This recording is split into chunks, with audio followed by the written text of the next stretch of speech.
कंदासीं सिंध जो एक ग़रीब फ़नकार ऐं एक बेहतरीन फ़नकार जंहिंजो नालो मुख़्तियार अली शीदी आहे।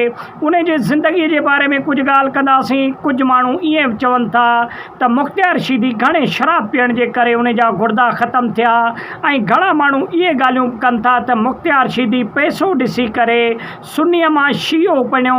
छा इन ॻाल्हियुनि में केतिरी हक़ीक़त आहे ऐं मुख़्तियार शीदीअ जी तफ़सीली वीडियो में इन में ॻाल्हि कंदासीं। मुख़्तियार शीदी सिंध जो एक बेहतरीन फ़नकार हुयो ऐं उन खां अलावा मुख़्तियार शीदीअ तक़रीबन 300 खां मथे पंहिंजा एल्बम रिलीज़ कया गाननि जा ऐं 2004 खां पोइ मुख़्तियार शीदीअ 60 पोरी एल्बम जेके आहे नुहा खानी ऐं मर्सिया जा जेको आहे सो रिलीज़ कराया।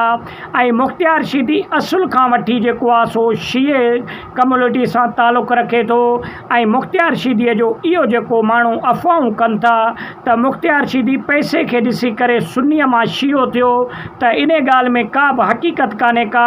मुख़्तियार शीदी असुल खां वठी शीए कम्यूनिटी सां तालुक़ु रखे थो ऐं मुख़्तियार शीदी 2015 में हिन फ़ानी दुनिया खे छॾे पंहिंजे हक़ीक़ी रब सां मिलियो। दोस्तो मुख़्तियार शीदी थियो या सिंध जा ॿिया फ़नकार थिया, इन्हनि जा गुर्दा ई छो ख़तमु थियनि था। दोस्तो इहो तव्हां कॾहिं अंदाज़ो लॻायो आहे त जीअं वॾा वॾा फ़नकार थिया, असां मुख़्तलिफ़ पंहिंजे वीडियोज़ में ॿुधाए चुका आहियूं त जीअं शमन अली मीरा अली त जीअरो आहे हिन वक़्तु, लेकिन जलाल चांडियो थियो, फौजिया सूमरो थियो ऐं उन खां अलावा मोहम्मद उर्स चांडियो थियो या हिन वक़्तु मुख़्तियार शीदी थियो या जेके ॿिया फ़नकार थिया, इन्हनि जा गुर्दा छो था जल्दी ख़तमु थियनि।